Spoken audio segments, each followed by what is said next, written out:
Verse 21, and that you that were sometimes alienated, like 300, well, now it's, I think it's something like 3 million aliens in America that are going to live off your tax money. 30 million it pulls out since about 1900.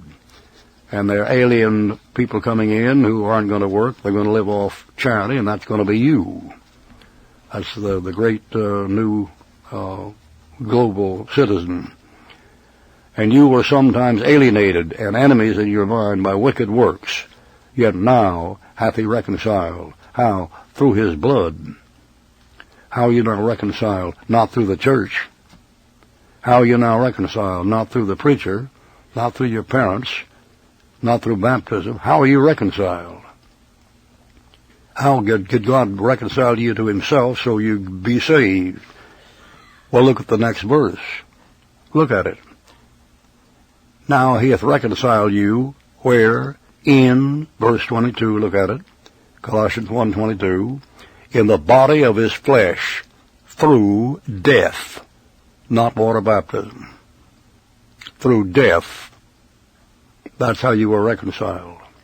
Through the death, to present you holy and unblameable and unreprovable in his sight. He wants you to wind up in heaven just like his son, sinless. Now he says about the matter in the case of the Colossians, look at this. He says, if you continue in the faith grounded and settled. There's where a modern Christian will jump in and say, you see there, if you don't continue and hold out to the end, you'll lose it. Never could get it right, could they? You know what he's talking about there? He's talking about you be unreprovable in his sight if you continue in the faith grounded and settled and be not moved away from the hope of the gospel which you have heard. In plain words, you can be rebuked at the judgment seat of Christ. Paul makes that very clear. And he says, when we appear before the judgment seat of Christ, will they give account for deeds done in the body, whether they be good or whether they be bad. And if you want to be perfectly unblameable and unreprovable in God's sight when you show up there at the judgment, you need to continue in the faith and believe what you believe and not mess with it.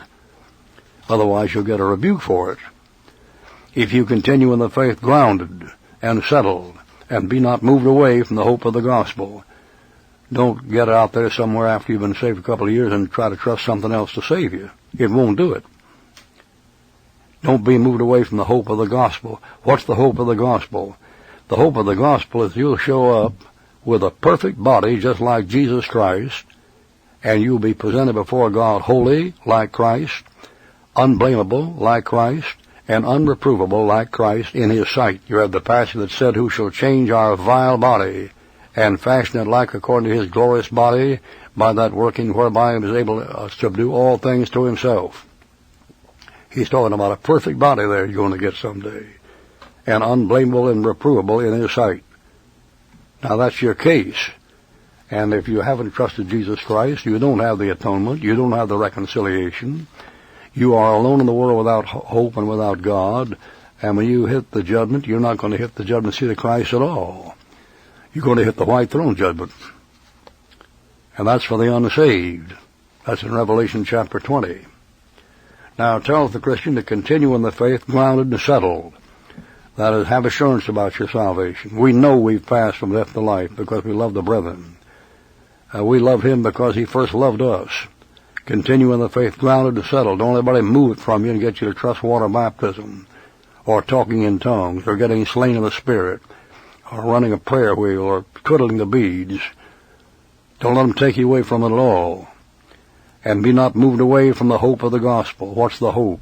The hope is that sinless body. You're already saved. The book said you received the redemption, the salvation of your soul, but you're waiting for a new body. When Paul says we're saved by hope in Romans chapter 8, he's not talking about hoping to get to heaven at all. Look at the passage. When he's talking about hope, he's talking about us hoping we'll get a new body. We haven't had it yet. That's our hope. And we're to continue in the faith grounded and settled and be not moved away from the hope of the gospel. That is, believe you're going to get what he said you're going to get. And don't deny it. When a Christian talks about hope in Romans, he's not talking about I hope I'm saved, I hope I'm saved, I think I'm saved, oh my God, if I don't lose it, I'll get there. That's not in there. When Paul speaks about it, you know what he says in Romans about that hope? He said we're waiting for, quote, the redemption of the body. What we hope for is a new body, just like Christ. And Christ obtained it for us through his death. And you're going to get it if you're saved. Who shall change our vile body and fashion it like to his glorious body? That's a hope that hasn't been accomplished yet. Didn't you read what John said in 1 John chapter 3?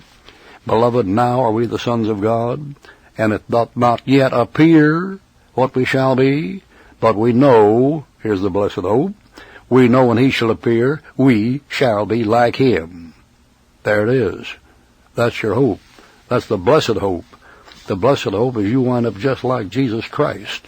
That's your destination according to Romans chapter 8, verse 29. I said that's your destination if you're saved, and nothing's going to change it according to Romans chapter 8, verse 29. In Romans 8:29, it says to every born-again believer that when he's saved for good, and his destination is to wind up just like the Lord Jesus Christ.